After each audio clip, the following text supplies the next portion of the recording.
Assalamualaikum warahmatullahi wabarakatuh. Salam sejahtera bagi kita semua. Yang terhormat Bapak Abdi Rahmat, MSI, selaku dosen pengampu mata kuliah Nalar Kritis dan Retorika, serta teman-teman Pensos B 2018 yang kami banggakan. Pertama-tama, marilah kita panjatkan puji dan syukur kehadirat Tuhan Yang Maha Esa, karena berkat rahmat karunia-Nya, kita dapat hadir dan berkumpul pada kesempatan kali ini. Perkenalkan kami dari kelompok 8, izinkanlah kami pada kesempatan kali ini untuk menyampaikan pidato singkat mengenai topik penanganan COVID-19 di Indonesia belum tepat dengan judul Kurang Efektifnya Kebijakan PPKM Darurat di Indonesia. Berikut pidato kami. Polemik kebijakan PPKM darurat yang telah dilaksanakan kurang lebih dari 6 minggu ini telah mengantarkan kita kepada keresahan-keresahan masyarakat, terutama masyarakat kecil di Indonesia. Mengapa seperti itu? Karena kebijakan yang kurang efektif di era bencana COVID-19 yang disebabkan oleh varian Delta ini telah menyebabkan berbagai kalangan masyarakat Indonesia telah mengalami kelumpuhan ataupun konflik-konflik yang terjadi, maupun itu konflik vertikal ataupun konflik horizontal. Mengapa hal tersebut terjadi demikian? Hal tersebut terjadi dikarenakan kebutuhan masyarakat yang tinggi akan pemasukan ekonomi dan juga kebutuhan masyarakat mengenai sosial ataupun ekonomi ataupun transportasi tidak ditutupi dengan adanya kebijakan PPKM di Indonesia ini. Lebih dari itu, kebijakan ini juga menghadang masyarakat untuk bergerak bebas. Wajar, karena tujuan dari dibentuknya kebijakan PPKM darurat ini untuk membatasi mobilitas warga yang dikarenakan kenaikan COVID-19 ataupun kenaikan kurva COVID-19 di Indonesia. Namun walau begitu, tidak akan terjadi seperti ini jika Indonesia atau pemerintah menerapkan sistem atau kebijakan yang sangat benar-benar terbebas dari korupsi. Mengapa demikian? Bukan hanya korupsi uang biasa, tapi Indonesia, pemerintah, khususnya para pejabat, tidak sungkan-sungkan untuk korupsi mengenai bantuan dana sosial bagi masyarakat kecil yang terdampak oleh COVID-19.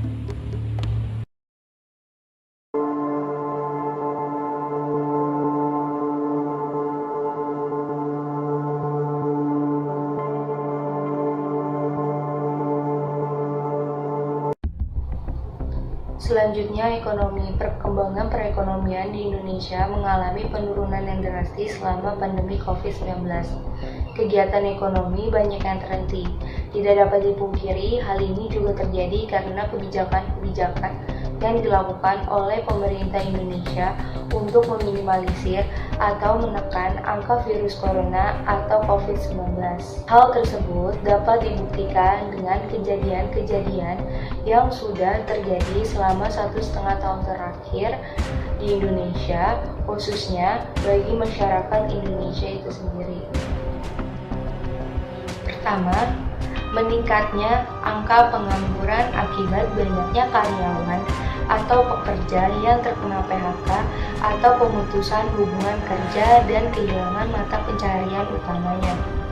Berdasarkan berita dari kompas.com, Menteri Ketenagakerjaan Ida Fauzia mengatakan bahwa angka pengangguran di Indonesia selama pandemi COVID-19 mengalami peningkatan. Padahal menurutnya, selama 5 tahun terakhir, pemerintah telah berhasil menekan angka pengangguran menjadi 4,9%. Tetapi, karena adanya pandemi COVID-19 di Indonesia, angka pengangguran kembali meningkat. Yang awalnya selama 5 tahun terakhir hanya 4,9% menjadi 7% atau 9,7 juta orang kehilangan pekerjaannya sehingga mereka menganggur.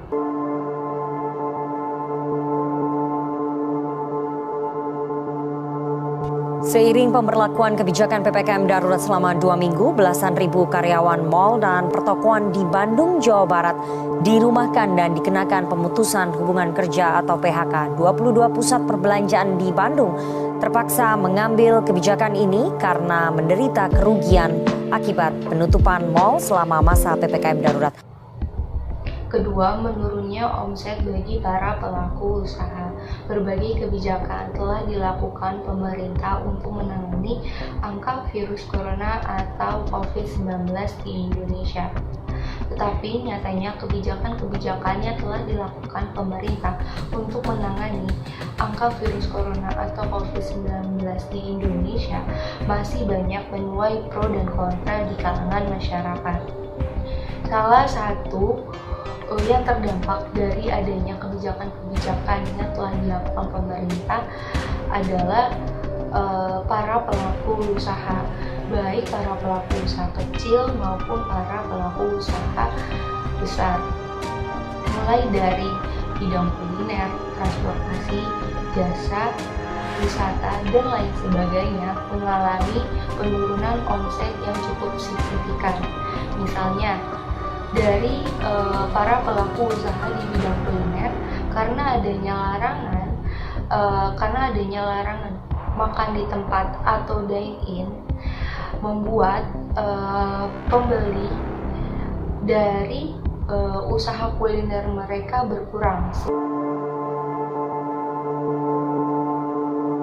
Semenjak diberlakukan PPKM darurat dan pembeli tidak boleh makan di tempat, pemilik warung makan mengeluhkan omset pendapatannya menurun cukup signifikan. Sebagian pedagang saat ini hanya mengandalkan pembeli yang memesan secara daring. Ketiga, menurunnya daya beli masyarakat.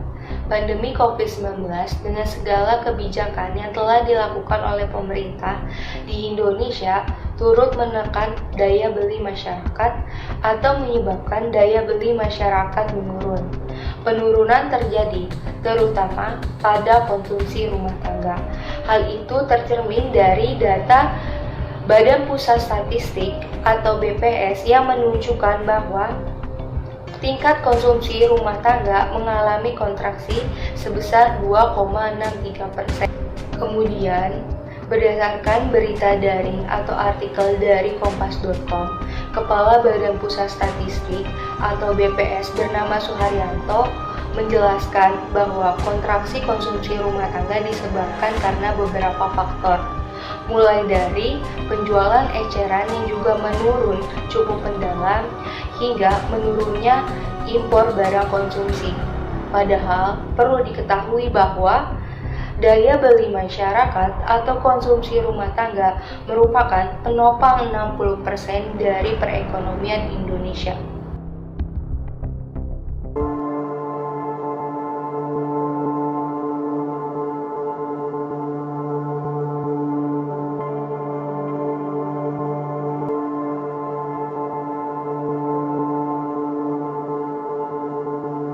Pemirsa, pandemi COVID-19 yang masih berlangsung hingga saat ini menyebabkan daya beli masyarakat terpuruk. Kenaikan harga sejumlah bahan pangan serta turunnya daya beli dituding akibat pemberlakuan pembatasan kegiatan masyarakat PPKM.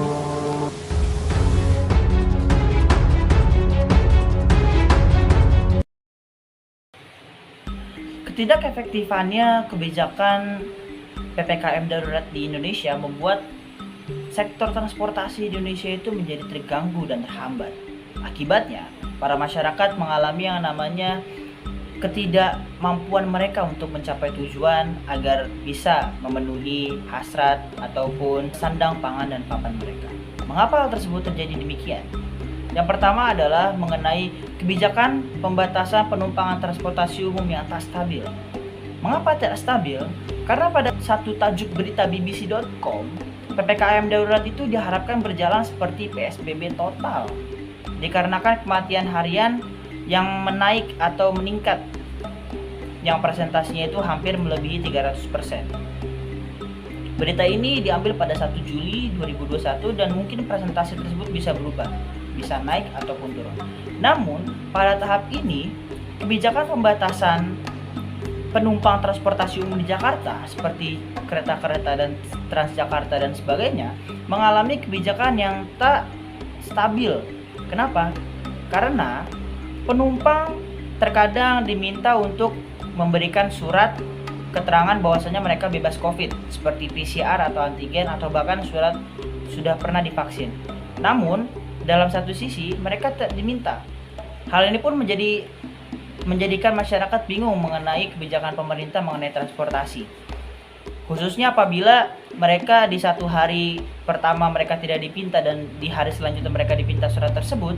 Ketika mereka tidak punya surat tersebut, petugas-petugas tersebut sangat mudah untuk membatalkan perjalanan mereka tanpa tahu konsekuensi apa yang akan mereka dapat dari perusahaan tempat mereka bekerja ketika mereka menunda bahwasanya mereka tidak bisa berangkat kerja untuk hari ini.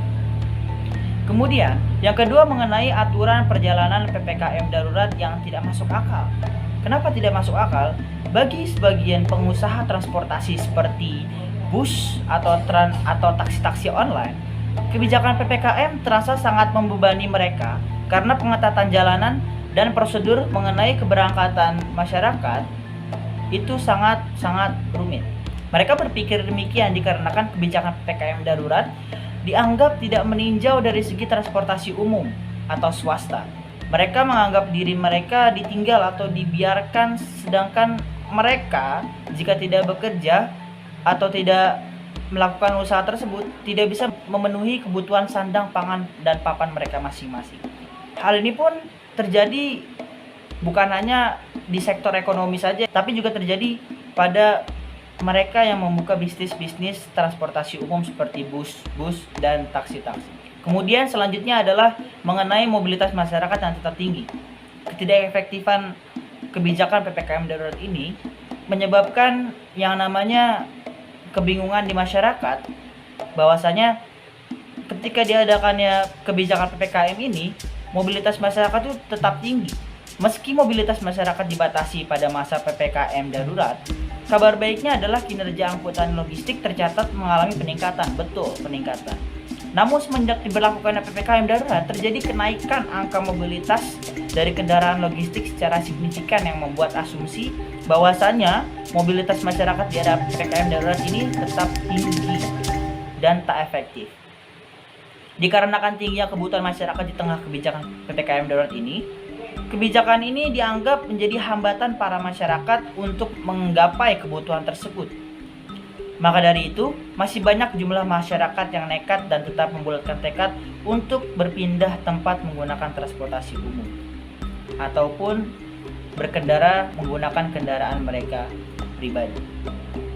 Tentunya hal ini menyebabkan PPKM darurat seperti tidak efektif untuk diadakan. Mengapa? Karena ketidakjelasan mengenai aturan-aturan yang ada di transportasi umum di Jakarta khususnya dan juga transportasi di luar Jakarta atau kawasan Jabodetabek. Dikutip dari cnnindonesia.com, rapat paripurna yang berlangsung sejak Senin siang ini dihadiri oleh 318 dari 575 anggota dewan. Terakhir, Menteri Sosial Juliari Batubara diduga terlibat kasus korupsi pengadaan dan penyaluran bantuan sosial COVID-19 untuk wilayah Jabodetabek. Keinginan untuk menyingkirkan orang-orang yang bekerja baik. Yang menyiapkan materi siapa? Penanggung jawabnya siapa? Kan jelas kan? Jadi kami tidak masuk dalam materi. Selanjutnya mengenai sosial politik. Buruh menganggap DPR memanfaatkan. Dikutip. Yang pertama adalah pemanfaatan pengesahan rancangan undang-undang di tengah kemelut pandemi COVID-19. Nah, adapun RUU yang disahkan di tengah pandemi ini adalah RUU Cipta Kerja atau Omnibus Law dan juga RUU Minerba. Nah, kenapa sih para buruh ini sangat tidak setuju terhadap RUU ini? Karena dalam pengesahan RUU ini dianggap terlalu tergesa-gesa. Karena yang kita tahu, RUU ini disahkan pada malam hari, serta RUU ini juga masih memiliki kejanggalan pada tiap-tiap pasalnya. Lalu, para buruh menganggap bahwa RUU ini hanya menguntungkan untuk kalangan atas ataupun para pengusaha, sedangkan para buruh ataupun para pekerja menganggap bahwa RUU ini melemahkan hak-hak mereka atau mengurangi hak-hak mereka, seperti dengan berkurangnya dana pensiun, dan juga pengusaha menjadi bebas melakukan PHK terhadap para pegawainya. Terakhir, Menteri Sosial Juliari Batubara diduga terlibat kasus korupsi pengadaan dan penyaluran bantuan sosial COVID-19 untuk wilayah Jabodetabek. Jadi dihadirkan jaksa untuk 2 terdakwa. Para pejabat Kementerian Sosial berikut dengan menterinya sekaligus, malah menodong para vendor dengan uang cashback.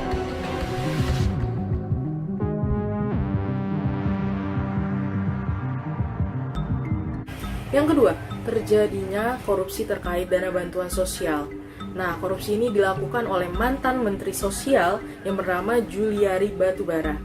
Nah, kalian bisa bayangkan, berjuta-juta penduduk Indonesia, beliau ini mengambil jatah 10.000 dari tiap paket bantuan sosial tersebut. Nah, diketahui hasil korupsi yang dia dapat adalah senilai 20,8 miliar. Yang seharusnya dana tersebut masih bisa digunakan untuk kepentingan masyarakat yang dimana terkena PHK atau kehilangan pekerjaannya karena COVID ini, sehingga orang-orang di Indonesia ini masih bisa mencukupi kebutuhan pokoknya di rumah. Ribuan pegawai Komisi Pemberantasan Korupsi mulai menjalani proses alih status. Keinginan untuk menyingkirkan orang-orang yang bekerja baik. Yang menyiapkan materi siapa? Penanggung jawabnya siapa? Kan jelas kan? Jadi kami tidak masuk dalam materi. Ini seperti cheating ya, seperti kebohongan gitu oleh yang dilakukan oleh pimpinan. Yang ketiga, pelemahan KPK di tengah kemelut pandemi COVID-19. Yang jadi pertanyaan besar para warga masyarakat Indonesia adalah, apakah setelah pengalihan pegawai KPK menjadi pegawai ASN, KPK tetap menjadi badan yang independen? Nah, selain itu, untuk menjadi pegawai ASN, pegawai KPK diwajibkan untuk mengikuti tes wawasan kebangsaan. Tapi dari pegawai KPK yang telah diwawancarai, beliau mengatakan bahwa tes wawasan kebangsaan tersebut telah menyentuh ranah pribadi mereka, seperti dengan adanya pertanyaan-pertanyaan, mereka pacaran ngapain aja, ataupun mereka disuruh pilih antara agama dengan Pancasila. Sedangkan di sila pertama disebut bahwa ketuhanan yang Maha Esa, yang berarti ketuhanan kita, agama kita dengan Pancasila itu tidak dapat dipisahkan karena saling berkaitan satu dengan yang lainnya. Lalu dari 75 pegawai yang mengikuti tes wawasan kebangsaan didapatkan bahwa 24 pegawai itu lolos, sedangkan 51 pegawai lainnya tidak lolos dan terancam akan dipecat. Nah, yang perlu kita ketahui nih, bahwa 51 orang yang dipecat ini terdapat orang-orang yang sedang menyelidiki kasus-kasus besar seperti kasus korupsi dana bansos yang belum lama-lama ini terjadi. Nah, maka dikhawatirkan apabila terjadi pemecatan terhadap para pegawai ini, kasus tersebut akan terbengkalai atau tidak akan dilanjutkan.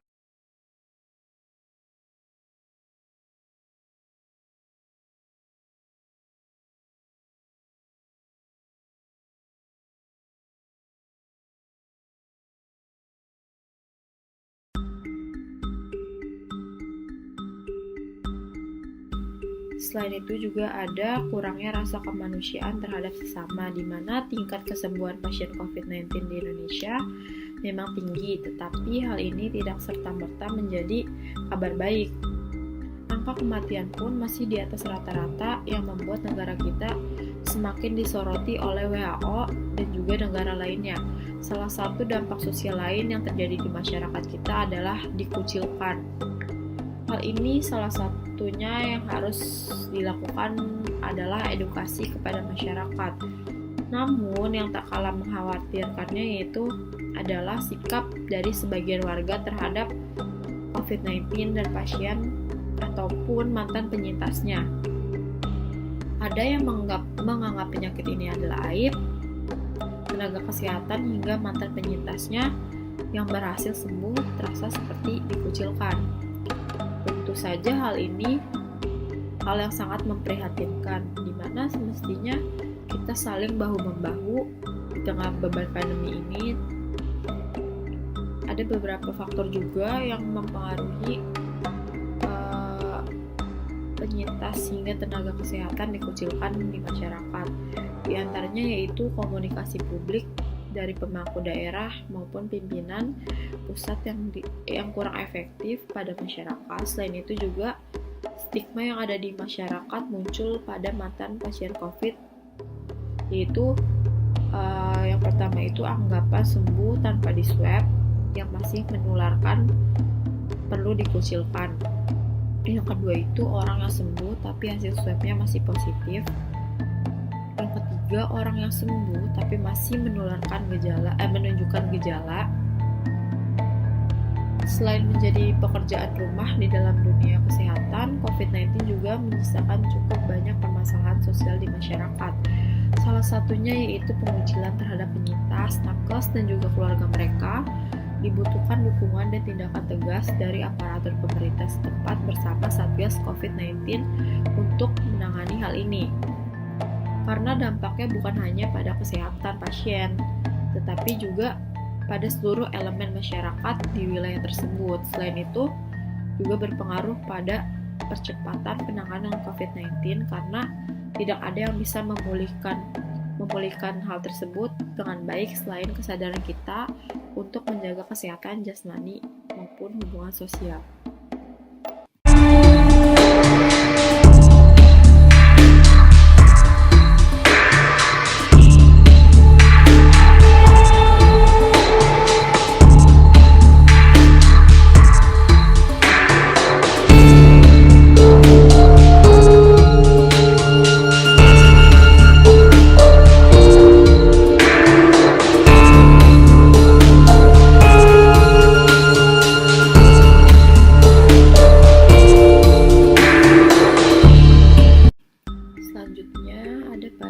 Sosial budaya, di mana pada bidang sosial budaya terdapat arogansi aparat terhadap masyarakat pada penertiban PPKM darurat. Seperti yang kita tahu, pemerintah menerapkan PPKM darurat akibat dari melonjaknya angka positif COVID-19 dengan cara penyekatan wilayah serta patroli yang dilakukan secara sangat ketat. Tidak hanya itu, razia juga kerap dilakukan oleh aparat, tetapi kali ini anggota Satpol PP bertindak dengan sangat arogan saat melakukan penertiban tersebut, bahkan sampai melayangkan pukulan ke arah wanita hamil pemilik warung tersebut dan juga dengan suaminya. Tindakan yang dilakukan aparat ini dinilai sangat tidak mencerminkan hak asasi manusia dan juga dinilai melanggar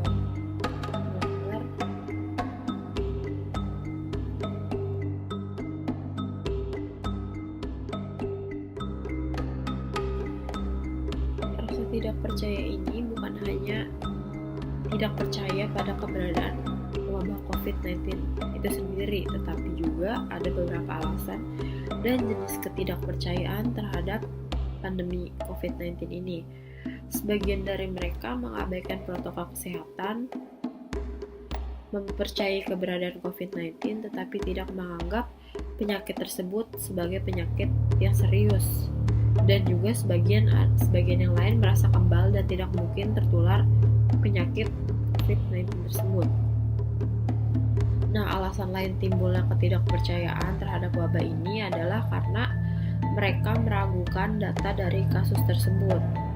Bagi mereka, pencatatan angka penularan terlalu dibesar-besarkan atau data kasus tersebut tidak benar atau bisa dibilang simpang siur. Kondisi pandemi yang baru terjadi dalam 1 tahun terakhir ini memang situasi yang belum dialami oleh banyak orang, tapi timbul kekacauan fisik, informasi yang tidak terkesan simpang siur dan berubah-ubah turut menyebabkan kekacauan mental bagi banyak orang. Nah, akibatnya orang memilih tidak mempercayai adanya COVID-19 daripada menerimanya sebagai kenyataan penyakit baru. Untuk saran, sudah semestinya pemerintah Indonesia tidak hanya berperan sebagai pembuat kebijakan, melainkan seharusnya juga berperan dalam pembuatan solusi agar penanganan COVID-19 di Indonesia ini dapat berjalan secara efektif dan lebih adil. Lalu, pemerintah juga diharapkan dapat melihat masyarakat Indonesia secara lebih luas dan berbagai sudut pandang agar pemerintah tahu apa saja kesulitan dialami oleh rakyatnya selama masa pandemi ini. Selain itu, pemerintah diharapkan lebih memikirkan nasib rakyat kecil serta mengenyampingkan kepentingan pribadi mereka masing-masing. Nah, yang terakhir, diharapkan masyarakat Indonesia dapat saling bahu-membahu untuk menolong sesama, walaupun solusi dari pemerintah belum sesuai dengan apa yang diharapkan, agar masyarakat tetap dapat bertahan di masa pandemi ini. Jadi, kesimpulan yang dapat diambil adalah skala kebijakan yang telah ditetapkan pemerintah untuk menangani angka kasus penyebaran virus corona atau COVID-19 di Indonesia masih banyak menuai pro dan kontra di kalangan masyarakat. Hal itu tercermin dari berbagai macam aspek, misalnya seperti aspek sosial budaya, aspek sosial politik, aspek ekonomi, dan aspek transportasi.